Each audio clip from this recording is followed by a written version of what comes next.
Who dressed her? She looks like she owns this room. Find out who she is. Bring her to me. The first time he saw her walk into the gala, he almost shut the whole event down. Not because something went wrong, because something went too right. A woman no one recognized had just made every other person in the room invisible. And that kind of presence in his world was either an asset or a threat.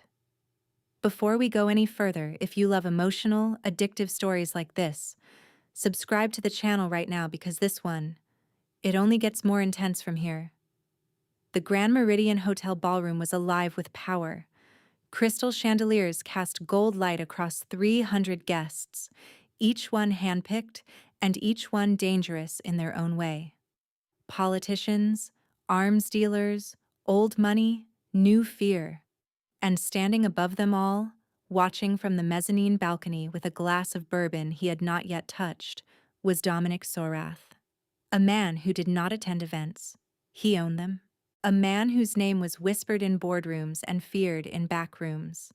36 years old, built like a weapon wrapped in a suit, with eyes so dark they absorbed light. He controlled the Sorath Syndicate, a financial empire layered over a criminal dynasty that stretched across 3 continents. Legitimate on paper, lethal in practice. Tonight was the annual Meridian Gala, a gathering he hosted not for celebration but for observation. Every handshake was a negotiation. Every smile was a mask. Every guest was being watched, measured, and filed. And Dominic had seen it all before. Nothing surprised him. Nothing caught his attention. Until she walked in. She did not enter with noise or spectacle. No entourage, no announcement. She simply appeared at the edge of the room like she had been there all along, standing near the east pillar in a dress that was not the most expensive in the room, but somehow the most commanding. Deep burgundy, fitted but not revealing, elegant but not trying. Her posture was straight, her chin was level, her eyes moved across the room slowly, and reading it the way a general reads a battlefield. And then she smiled at no one in particular, just a quiet smile like she knew something no one else did. That was the moment Dominic stopped mid-sentence. His chief advisor, Reza, was mid-briefing on a shipment delay out of Rotterdam, and Dominic simply stopped listening. "Who is that?" Reza followed his gaze. "Which one, sir?" "Burgundy dress." "East pillar?" Reza squinted, then frowned. "I do not recognize her. She is not on the guest list." Dominic's jaw tightened slightly. "Everyone in this room is on a list. Find out which one she belongs on." But what unsettled him was not her beauty. Beautiful women filled this room like furniture. It was something else. Something in the way she occupied space without apology. Like she belonged here. No, like she belonged above here. And that made her dangerous, because in Dominic Sorath's world, the most dangerous people were not the ones who craved power. They were the ones who did not seem to need it. He watched her move through the crowd. She spoke to no one. No one spoke to her. And yet, she was the only person in the room worth watching. And then she looked up, directly at the mezzanine, directly at him. Their eyes met for exactly 2 seconds. She did not flinch. She did not smile. She did not look away first. He did. And that had never happened before. Reza returned, slightly out of breath. "Sir, I found her." Dominic did not turn. "Who is she?" "She is yours, sir." Dominic turned slowly. "Explain." Reza swallowed. "She is your secretary. Has been for 11 months. Her name is Mireya Kadoshi. Works in your administrative office on the 32nd floor. Filing, scheduling, correspondence. She was added to the guest list last minute as part of the staff inclusion initiative." Silence. Complete silence. Because Dominic Sorath had just been captivated by a woman who had worked 30 feet from his office for nearly a year, and he had never once noticed her. And something about that fact did not sit right with him. Because people did not become invisible by accident. Some people were invisible on purpose, and those were the ones you needed to worry about. He looked back down at the ballroom floor. She was gone, vanished into the crowd like smoke. "Find her," he said quietly. "And Reza, do not let her leave this building." Because something told him that Mireya Kadoshi was not just a secretary, and by the end of this night, he would be right. But what he discovered would change everything. Mireya was halfway to the service exit when a hand caught her elbow. Firm, but not rough. Professional. "Miss Kadoshi." She turned. A man in a dark suit, earpiece, stone face. "You are being requested." Her stomach knotted. "By whom?" The man did not answer. He simply gestured toward the elevator. "This way, please." It was not a request. She knew that immediately. She thought about refusing. For exactly 1 second. Then survival kicked in because Mireya Kadoshi had spent her entire adult life understanding one rule. When powerful people call, you answer. What you do after you arrive, that is where the real choices begin. The elevator climbed in silence. Her reflection stared back at her from the polished doors. The burgundy dress had been a mistake. She had bought it 3 years ago at a second-hand shop in the garment district. $12. She had never worn it. But when the staff inclusion memo arrived, something in her whispered tonight. Wear it tonight. She should have worn black. She should have blended in. She should have been invisible. Like always. The doors opened onto the private mezzanine level. The air was different up here. Cooler. Quieter. Heavier. Like walking into a room where decisions were made about people who would never know they were being discussed. And there he was. Dominic Sorath was standing with his back to her, looking down through the glass partition at the ballroom below. She had seen him before, of course. Everyone in the building had, but always from a distance. Always through glass or across lobbies or on screens during company addresses. Never like this. Never close. Never alone. He did not turn when she entered. That was deliberate. Everything about this man was deliberate. "You have worked for me for 11 months. Her breath steadied. "Yes, sir. And in those 11 months, I have never seen your name on a single report, a single complaint, and a single request." She said nothing because she did not know if that was praise or suspicion. He turned slowly. His eyes were darker in person. Not brown, not black. Something in between. Something that looked like it had seen too much and decided to stop reacting. "Why is that?" She swallowed. "I do my job, sir. That is all." A pause, long enough to feel like a test. "People who do their jobs do not look like you look tonight." He stepped closer. 1 step. Controlled. Calculated. Every person in that ballroom tonight was performing. His voice dropped slightly. "You were not." She met his gaze, held it, and immediately regretted it because his eyes did something she did not expect. They studied her. Not her body, not her face. Her. Like he was trying to read the parts of her she had spent years hiding. "That dress is not new." "No, sir. But you wore it tonight specifically." Her shoulders stiffened. "I did not think anyone would notice." A faint movement at the corner of his mouth. Not a smile. Not quite. "I notice everything, Miss Kadoshi. That is why it concerns me that I did not notice you." The air between them shifted. This man was not flirting. He was not impressed. He was unsettled. And she understood instinctively that unsettling Dominic Sorath was not a safe thing to do. "I should go back downstairs." No. The word landed like a door closing. He walked toward a desk, pulled a chair out slightly, not for himself. "Sit down." He looked at her over his shoulder, and in that single glance she understood. She was not leaving this room until he decided she could. So she sat. And what happened in that room over the next hour would change both of their lives, but neither of them knew it yet. The conversation lasted 47 minutes. He asked her questions, not the ones she expected. Not about her work, not about her qualifications. He asked her about the gala. What did you observe tonight? She hesitated. About what?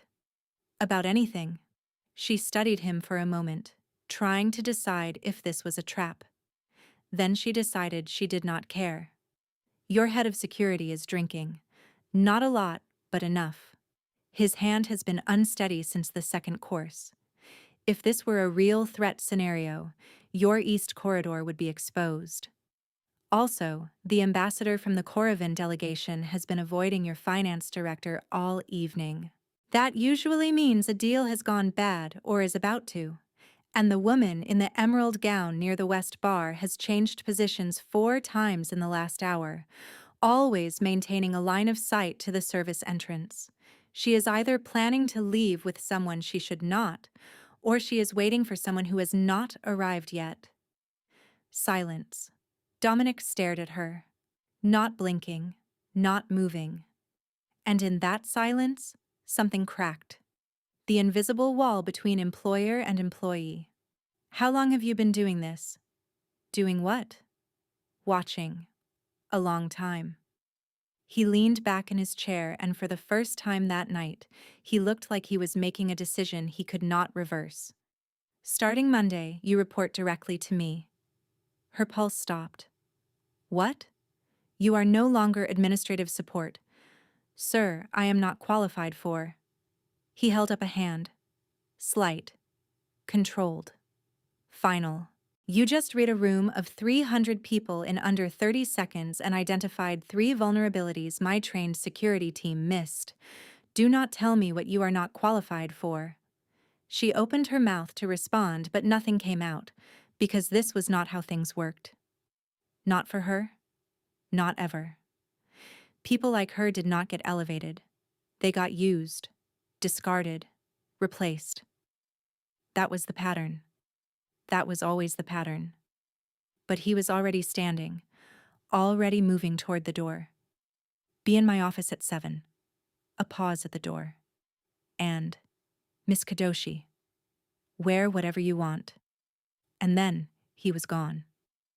The air in the room slowly released, like it had been holding its breath too. By 9 the next morning, the entire 32nd floor knew.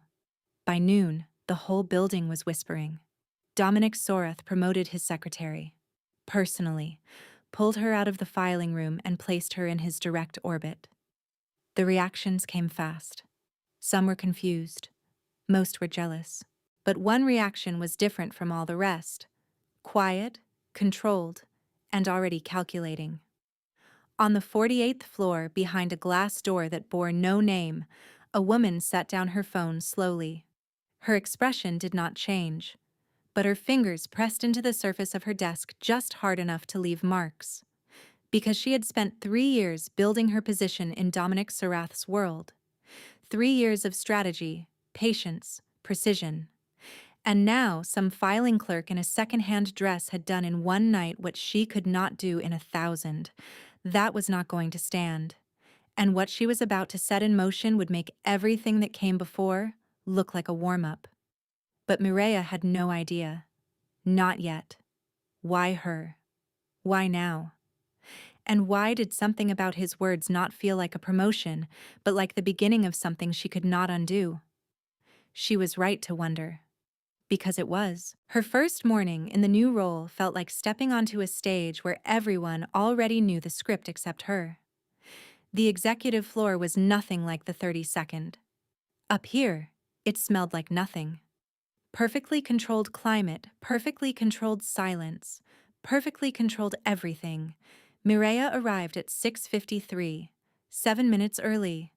A thin folder sat on the desk with a note. Your schedule. Review before he arrives. She opened it. The schedule was dense. Meetings, calls, briefings, names she did not recognize, attached to organizations she had only heard whispered about in the lower floors. This was not administrative work. This was the nerve center of something vast and deeply controlled. You must be the new one. A woman stood at the end of the hallway. Tall, precise, immaculate. Black dress, tailored to the millimeter. Hair pulled back in a way that looked effortless but probably took 45 minutes. Her face was beautiful in the way architecture was beautiful. Designed, intentional, cold. I am Vanessa Kurgan. The name landed before the introduction finished. Mireya had seen it in the folder. Chief liaison to the Sorath Syndicate's external partnerships. Daughter of Gregor Kurgan, one of Dominic's most critical political allies. And according to every piece of gossip in the building, the woman Dominic was expected to marry. Expected, not chosen. Mireya noted the difference immediately. Vanessa smiled. Thin, practiced, surgical. I know who you are. Everyone does now. Vanessa leaned against the edge of the desk. Casual, territorial. Can I give you some advice? This floor has rules that no one will explain to you.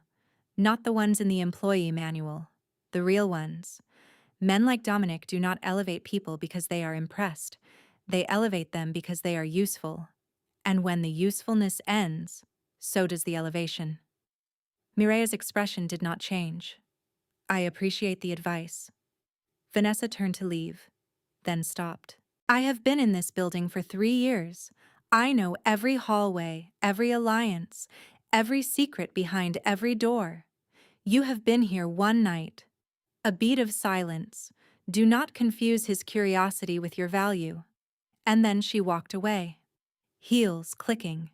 Every step a message. Mireya sat there, perfectly still. Her hands were steady. But underneath, something was trembling. Because she had met women like Vanessa before. Women who smiled while they sharpened the blade. Women who gave advice that was really a warning, and warnings that were really threats. The question was not whether Vanessa was dangerous. The question was how far she was willing to go. But what scared her more than Vanessa was something else. A quieter fear. What if she was right? What if the moment Dominic's curiosity faded, she would be back on the 32nd floor? Invisible, forgotten, disposable. Again. That thought was still there when, later that afternoon, Dominic looked at her across his desk and said something she was not prepared for. You are holding back. She blinked. Excuse me? In the briefing this morning, you saw something. But you did not say it. He was right. She had noticed a discrepancy in the logistics report from the Balkan corridor. A number that did not match. A pattern that felt deliberately hidden. But she had stayed quiet because it was her first day. Say it now. She hesitated, then decided that hesitation was more dangerous than honesty. Your Balkan corridor numbers have been adjusted. Not by much. 2 to 3%, spread across 7 months. Whoever did it was careful. But the pattern is there. Silence. Dominic studied her. How did you catch that? I am good with patterns. He picked up his phone. Reza. Pull the Balkan files, all of them, 7 months back. Now. He hung up and looked at her again. Something in his expression had changed, not softened, sharpened. Like she had just become more real to him. Do not hold back again. It was not a compliment, it was a command. And somehow that felt more honest than anything Vanessa had said all morning. But she did not know that Vanessa was watching. That somewhere on the 48th floor, a phone call was already being made. A quiet one. To someone who owed Vanessa a favor. And that favor would change everything. 3 weeks passed. 21 days of controlled proximity to Dominic Sorath. She learned his rhythms. Black coffee, no sugar. Brought by Reza exactly 4 minutes after arrival. She learned his silences. The short one meant processing. The medium one meant deciding. The long one meant someone was about to have a very bad day. And she learned his tells. The way his left hand flattened against the desk when he was controlling his temper. The way his eyes shifted from focused to distant when something personal crossed his mind, which was rare, but she caught it twice. She never mentioned it. Noticing Dominic Sorath's vulnerabilities was acceptable. Acknowledging them was not. The real test came on the 22nd day. An unscheduled meeting. No name, no agenda, just a room number on the 44th floor. The room was small. No windows. One table, 6 chairs. 4 men she had never seen before, sitting in absolute silence. When Dominic entered, the atmosphere changed instantly. These men represented the Kasarian family, old European syndicate money, renegotiating a territorial agreement that had been in place for 9 years. She did not speak for 43 minutes, but she listened to everything. The way the eldest man tapped his ring finger on the table every 90 seconds. Nervous. The way the youngest kept glancing at the door. Unprepared.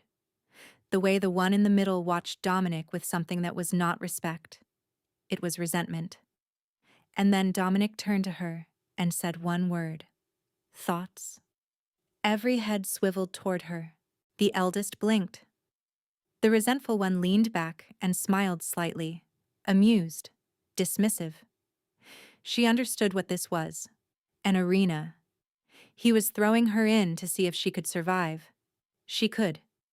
Your territorial proposal reduces your coastal exposure by 12%, but it increases your dependency on Sorath logistics for inland distribution. In 3 years, you will be paying more for access than you currently spend on independent routes. You are not renegotiating for better terms. You are renegotiating because your current structure is failing, and you need Mr. Sorath to absorb the cost of fixing it without admitting that publicly. Silence. Absolute silence. The eldest man's ring-tapping stopped. The resentful one stopped smiling. The eldest man cleared his throat. Who is this woman? Dominic's voice was calm. Someone you should take seriously. The meeting ended 14 minutes later. The Kasarian family left without the terms they came for. Dominic stood near the door, back to her. You were not nervous. I was terrified. A pause. Then something she did not expect. A sound. Low, brief, barely there. He laughed. Not a full laugh. A ghost of one. But it was real, and she knew instinctively that Dominic Sorath did not laugh. Not like that. Not genuinely. Good. Terrified people think faster. And then he left. But as she sat there alone, a weight pressed down on her. She had just made herself indispensable to the most dangerous man she had ever met. And indispensable in his world did not mean safe. It meant the opposite. Because the more valuable she became to him, the bigger the target on her back grew. That evening, she stood at the window of the executive floor long after everyone else had gone. The city stretched beneath her, endless and indifferent. And she thought about a question nobody had ever asked her. Not Dominic, not Vanessa, not anyone. What do you want? Not what are you good at? Not what can you do for me? What do you want? And the truth, the one she could not say out loud, was that she had no answer. She had spent so long surviving that she had never learned the difference between living and just not dying. And standing in that building, surrounded by power she did not own and danger she did not choose, she realized something that frightened her more than any boardroom. She was starting to feel like she belonged. And belonging, for someone like her, had always been the prelude to loss. She just did not know who was already aiming, but she was about to find out, because the very next morning something would happen that would change everything between her and Dominic Sorath, in a way neither of them could take back. The Sorath Foundation charity auction, 400 guests, black tie, held in the grand atrium of Sorath Tower, 40 floors above the city, glass walls on every side. Mireia was not supposed to attend. Her role was logistics, behind the scenes, where she belonged. Then at 4:30, a garment bag appeared on her desk. No note. Inside was a dress. Midnight black, floor length, structured at the shoulders, flowing at the hem. The kind of dress that did not whisper. It declared. Reza appeared in the doorway. He wants you there tonight. She almost said no. But then she remembered his words. Someone you should take seriously. And she realized this was part of it. Not just being serious. Being seen being serious. So she put on the dress. When she walked into the atrium, the room did not go silent. What happened was worse. It went watchful. Heads turning in sequence, conversations dimming, eyes tracking her from the elevator to the floor. Vanessa Kurgan noticed most of all. She stood near the auction stage in a silver gown.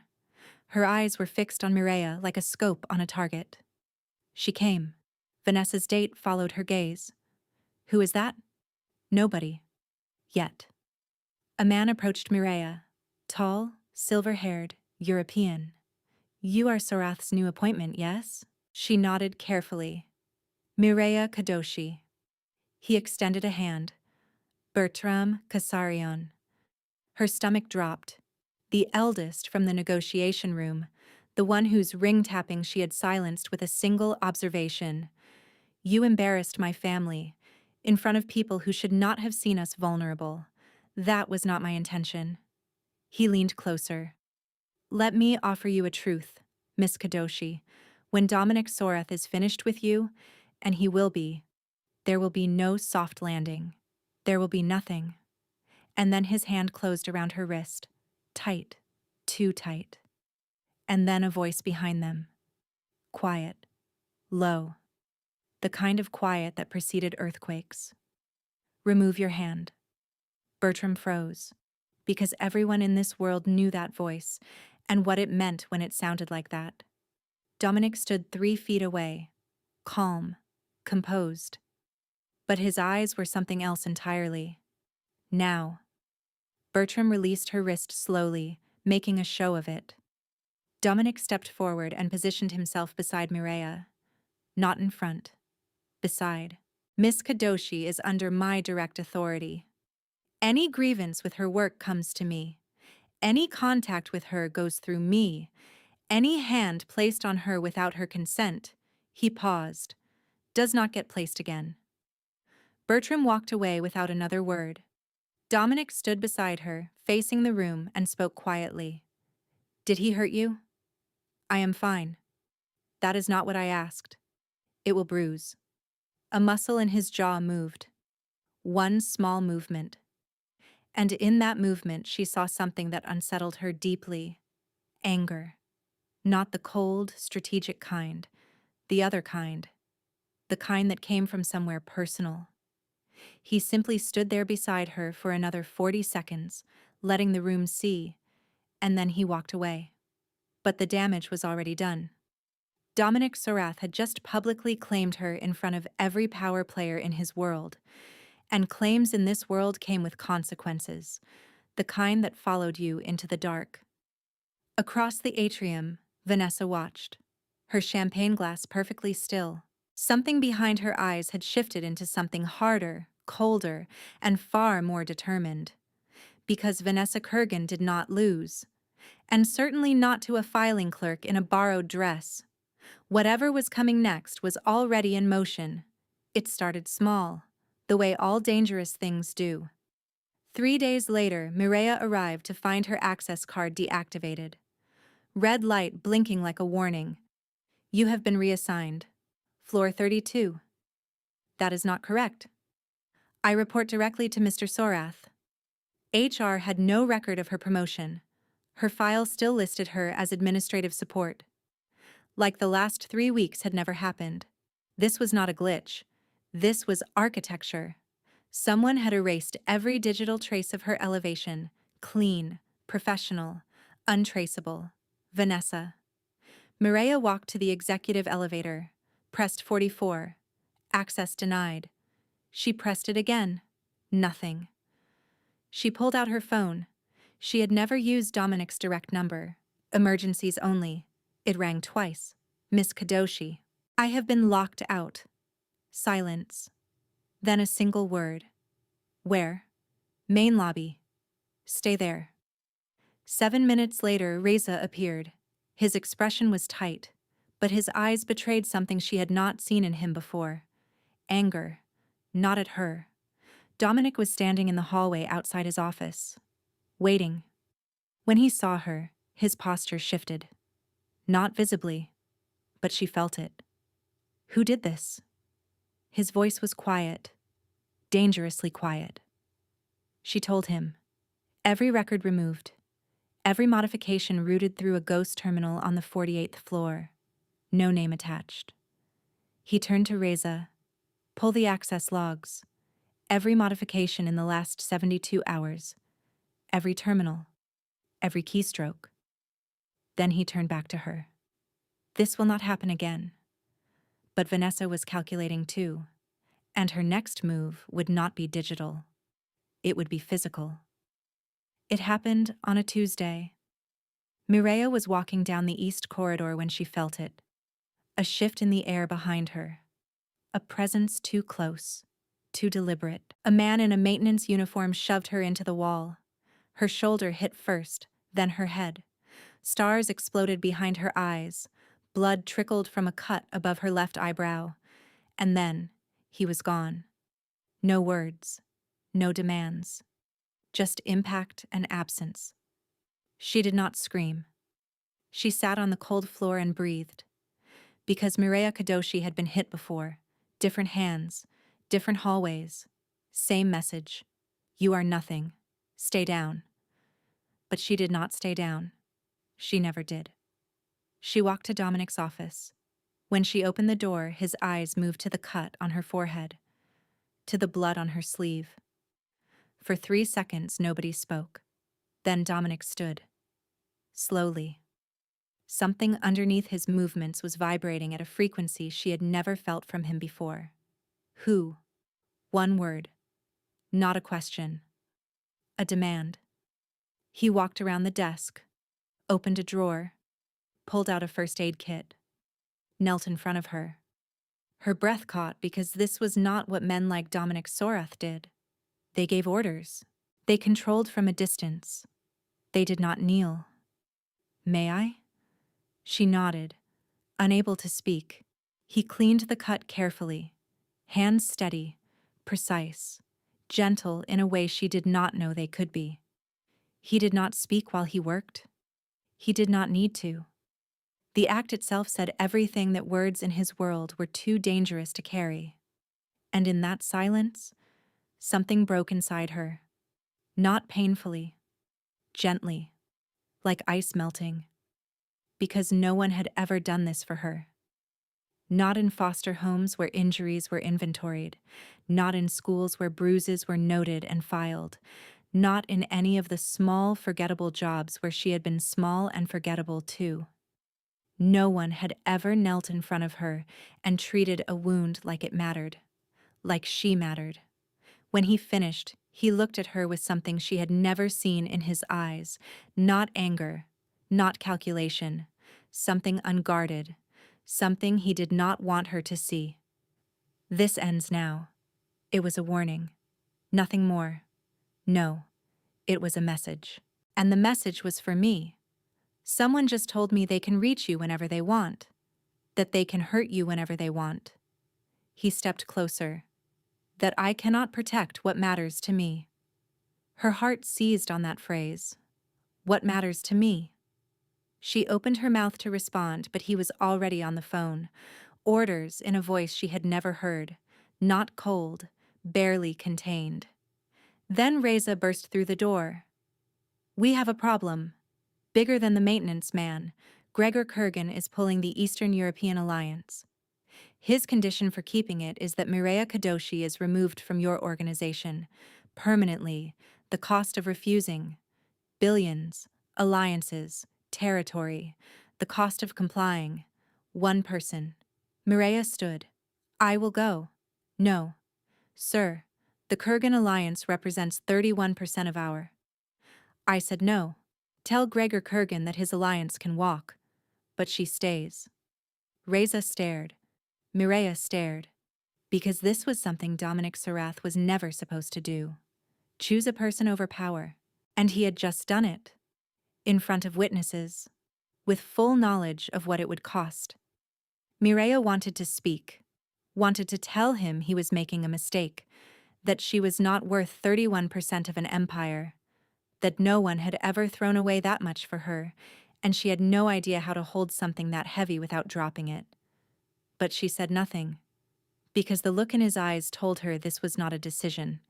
It was a line, and he had already crossed it.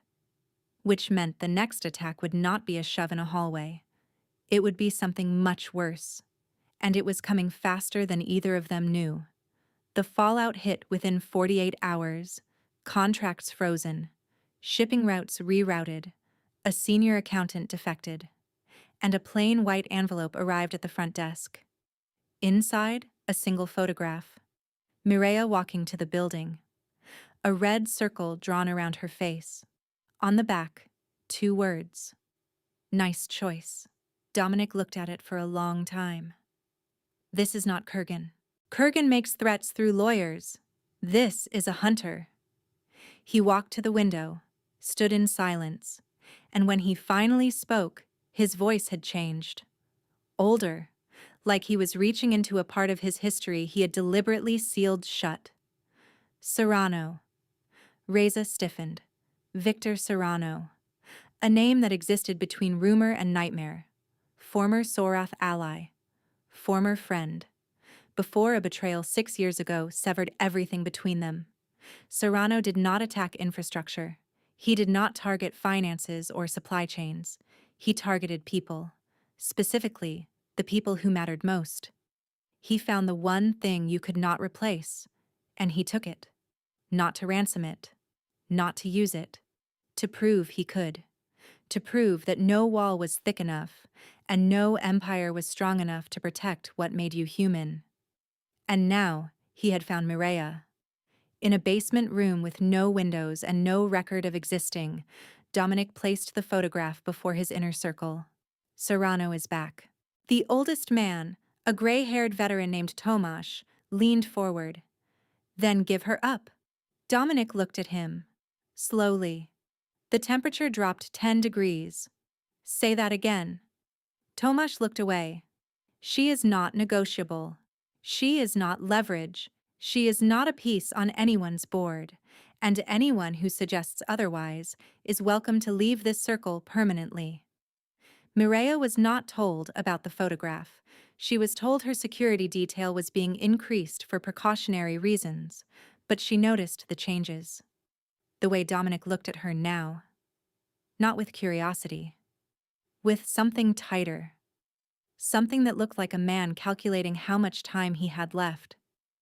She confronted him on the 3rd day. What are you not telling me? They were in his office, late evening, the city glittering 40 floors below them like a map of small fires. Nothing you need to worry about. That is not an answer. He looked at her. It is the only one I have right now. She stepped closer. If I am in danger, I deserve to know. Silence. Long. Heavy. You are in danger, he said finally, and I am handling it. That is not good enough. Her voice did not waver. I am tired of being the thing in the room that everyone is managing and no one is talking to. His composure cracked. Just for a second. Because she was right, and he knew it. Mireia. Something about the way he said her first name made her stop. There are people in this world who do not fight over territory or money. They fight over symbols. And right now, to the man who is watching, you are the most meaningful thing in my world. Her breath left her body. He did not say asset. He did not say employee. He said meaningful, and everything between them shifted past the point of return. But Victor Serrano, sitting in a parked car 3 blocks away, a tablet showing a live feed from Dominic's office, smiled. Perfect. He has given me exactly what I needed. Because Serrano knew something about Mireia that Dominic did not. Something that would shatter everything. And he was going to make sure Dominic found out in the worst possible way. The file arrived at 3 in the morning. Dominic opened it. For 6 pages, nothing unusual. Foster care records from age 7. Employment history, spotty, disjointed. Page 7 changed everything. The name Kadoshi was not real, assigned at age 7 by a child protection agency.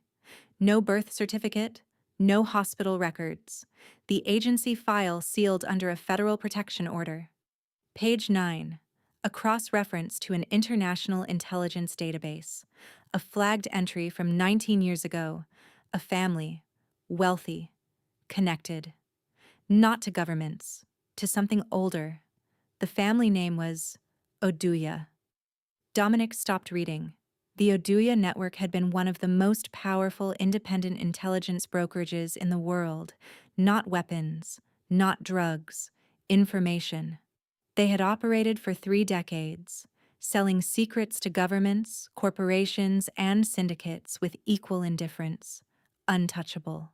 Until 19 years ago when they were destroyed, burned from the inside, every member killed, scattered, or erased.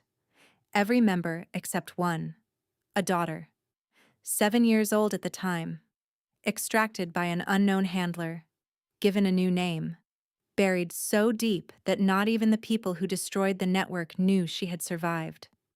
Mireya Kadoshi was Adayeze Oduya, the last surviving heir to the most dangerous intelligence network in modern history. Everything made sense now. The way she read rooms, the way she processed information like she had been trained before she could walk. It was in her blood. And Victor Serrano, who had once tried to acquire the Oduya archives and been denied by her father, he had always known. The next morning, Dominic called her in. "Your name is not Mireya Kadoshi." The silence that followed was hollow, like the air had been sucked out of the room. He pushed the file across the desk. She looked at the cover page, at the name, Oduya. Something behind her eyes cracked, like a fracture in glass under too much pressure. "I do not know that name." "You were 7 years old. Your family was destroyed. You were extracted, renamed, and placed in foster care." She shook her head. "No, I do not remember that." "Stop." Her voice cracked, because something was happening inside her. The thin shell she had built over 19 years of not knowing, not belonging, it was splitting apart. "I had a mother." Her voice trembled. "I remember her hands, the way she smelled, like cardamom and soap. I remember her singing to me in a language I could not name." "Is that real?" His expression softened. "Just barely. Yes, it is real." "Then who took it from me?" "That is what I am trying to find out." She stood abruptly. The chair scraped against the floor. She turned toward the window. Away from him. Away from the file. Away from the name she had never known was hers. "If this is true," her voice was barely above a whisper, "then someone decided I should not exist. That my past should not exist. That my family should be erased, and I should be left with nothing. No history. No roots. No ground beneath my feet." He did not argue. He did not comfort. He simply told the truth. "Yes." She pressed her hand against the glass. Her reflection stared back at her. The woman she had built from scratch. Without roots. Without history. Without a name that belonged to her. And now she was being told that woman was a fiction. That underneath the fiction was something vast and dangerous and stolen. "I need time." He nodded. "Take what you need." She walked toward the door. Stopped. Did not turn around. "Does he know? The man watching me? Does he know who I am?" Dominic's voice was careful. "Yes." "Is that why he wants me?" "Yes." A long pause. Then she said something he was not prepared for. "Then he is not the only one I should be afraid of." She left. And Dominic understood something with absolute clarity. The most dangerous thing in Mireya's world was the truth itself. And now it was out, uncontained. What it would awaken, he could not predict. And that terrified him more than Victor Serrano ever could. 3 days of silence. She did not come to the office. She did not answer calls. She did not leave her apartment. The security detail reported that she was inside, moving occasionally, lights on at night, off during the day. Alive, but somewhere else, entirely. On the first day, Dominic told himself it was necessary. She needed space. On the second day, he told himself she would come back. She was resilient. She always came back. On the third night, he stopped telling himself anything and drove to her building at 11. He stood at her door for a full minute before knocking. When she opened the door, she looked different. Not broken. Transformed. Her eyes were clear, but they held something new. Depth. Weight. I remember. A stack of notebooks sat on the kitchen table. Pages filled with dense handwriting. My mother was a codebreaker. My father built the network from nothing, and I was being trained. From the age of 4. Not in a classroom. Through games, puzzles, patterns. My mother would hide messages and recipes, and I would find them. She picked up a notebook. I have been writing down everything. Trade routes, contact protocols, and something my father told me the night before everything ended.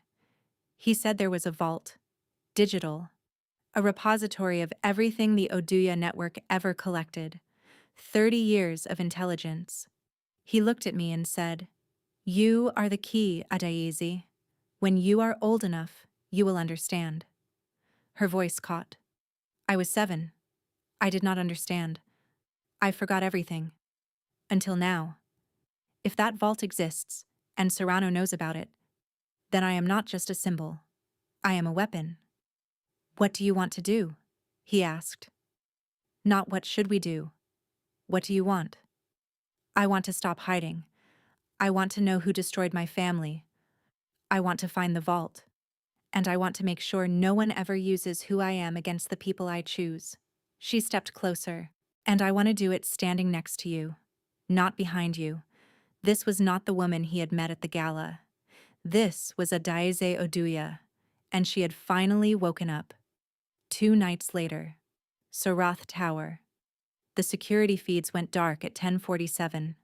Every camera, every sensor, every alarm. Reza's phone lit up. We are blind. They moved through darkened corridors together. Emergency lighting cast everything in red. Footsteps behind them. Multiple. Coordinated. Professional. 5 men. Armed. And walking behind them, unhurried, smiling, was Victor Serrano. Average height, average build, average face. The kind of man you would forget the moment you looked away. That was what made him lethal. "Adeze Oduya," he said softly. "You look exactly like your mother." Something inside Mireya detonated. Not rage, recognition. She remembered that voice, from the night her world ended. A voice in the hallway while her mother pushed her into a hidden room. "It was you. You gave the order." Serrano smiled. "I was there for the archive, little one. Your family was simply in the way." Dominic stepped forward, but Mireya's hand caught his arm. Firm. "Sure. No, this is mine." She moved. Not fast. Not dramatic. Precise. The way memory moves when it finally unlocks. She read 5 men in a single breath. Positions. Weight distribution. Sight lines. Patterns her 4-year-old mind had been trained to find before she knew what danger meant. The first man reached for her. She redirected his momentum and dropped him. The second lunged. She sidestepped, struck once, and he folded. The third hesitated. She disarmed him before he could decide. Serrano was no longer smiling. Dominic watched. And for the first time, he did not see someone he needed to protect. He saw someone who had been forged in fire and buried in silence, and was finally standing in the full light of who she was. "Interesting," Serrano said. "But this is not over." "No, it is not. But the next time you come for me, you should bring more men." Serrano stared at her, then turned and walked into the darkness. Mireia stood in the red light, hand still, pulse even. Something locked away for 19 years was finally, irreversibly awake. Dominic stood next to her, shoulder to shoulder, equal. She looked at him, and in her eyes, he saw it. Not the secretary, not the orphan, not the ghost, the heir. And he understood with absolute certainty that the woman standing next to him was not the one he had found at a gala in a second-hand dress. She was something older, something fiercer, and something that had been waiting inside her for 19 years to remember how to breathe. And nothing in his world, nothing in anyone's world, was going to be the same. The city was quiet at 4 in the morning, quiet in the way only cities can be, not empty, just paused. Mireia stood on the roof of Sorath Tower. The wind pulled at her hair. She was looking at the skyline but seeing something else. A kitchen. Small. Warm. Yellow light. Her mother's hands moving through spices. Cardamom. Coriander. Turmeric. A melody hummed in Igbo. A little girl sitting on the counter, memorizing not the recipe but the pattern. That girl had a name. Adaze. She said it out loud, testing the weight, foreign and familiar at the same time. Behind her, the rooftop door opened. She did not turn. She already knew who it was. Dominic stood beside her. He did not speak immediately. He never spoke until the silence had done its work. "You are leaving," he said finally. "Yes." "When?" "Soon. There are things I need to find. The vault. The truth about my family. The people who helped Serrano and the ones who helped me disappear." Another silence. He did not argue. He did not negotiate. He did not try to stop her. And somehow that made it worse, because she wanted him to. Some part of her, the part she had spent years burying alongside everything else, wanted him to fight. But he just stood there, steady, still, watching the city like it owed him something. And she realized that this was his way of fighting, standing still when every instinct told him to move, letting her choose when every part of him wanted to choose for her. "I built this," he said quietly. "All of it. From nothing. And I told myself that the building was the point. The empire. The name. The control." He paused. "I was wrong. Then what was it?" He turned to her. And in his eyes she saw something she had never seen. Not power. Not control. Fear. The kind that only exists when you have found something you cannot afford to lose.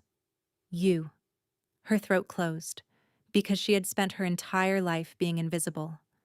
And now a man who controlled empires was standing on a rooftop at 4 in the morning telling her she was the point. "You barely know me. I know you. Not the file, not the name, not the network. You. I know the way you read a room before anyone else has finished looking at it. I know the way you hold your breath when you are about to say something honest. I know the way you carry silence, like it is the only thing you have ever trusted." Her eyes burned. "And I know that you are the first person who has ever made me feel like the building does not matter." A tear slid down her cheek. She let it. "I cannot stay as someone you protect. I will not be the woman behind the glass, the one you shield, the one you keep. That is not what I am asking." "Then what are you asking?" He reached for her hand. Not to stop her. To hold. Stay as my equal, as someone who chose to be here. Not because I summoned you, not because I elevated you, because you decided yourself that this is where you belong." She looked at their hands. His were strong, scarred, and steady. Hers were smaller, but no less marked. Different wreckage. Same refusal to break. "Do you remember the first night? At the gala?" He nodded. "You said you noticed everything. That it concerned you that you had not noticed me." She stepped closer, closing the last distance. You noticed me, Dominic, but I saw you first. Something in his expression cracked open. Not pain, relief. Because she had been watching him from the 32nd floor for 11 months, reading him the way she read everyone, quietly, carefully, completely. She had seen through every wall he had ever built long before he knew her name. He let out a breath. Long, slow. I told Reza that night to find out who you were. A faint smile crossed his face, the rarest thing she had ever seen there. He told me you were mine. He was wrong, Dominic said. You were never mine. He lifted her hand. But I would like to be yours. The sky was shifting from black to gray, and on the roof of a tower built on power and control, two people stood holding hands, choosing something that had nothing to do with either. Mireia leaned into him, not collapsing, resting. The way you rest when you finally stop running. My name is Adaeze, but you can call me Mireia. She paused. She earned her place too. He pressed his lips to her temple. One moment, quiet, complete. And then they stood there together, watching the sun rise over a world that would never look the same. Because she was no longer invisible. She was no longer forgotten. She was no longer the ordinary secretary who had no past. She was the woman who chose to stay. And he was the man who learned that the most powerful thing he would ever do was not command. It was ask. If you felt every moment of this story, subscribe now for more unforgettable emotional stories like this, because the next one might change your life.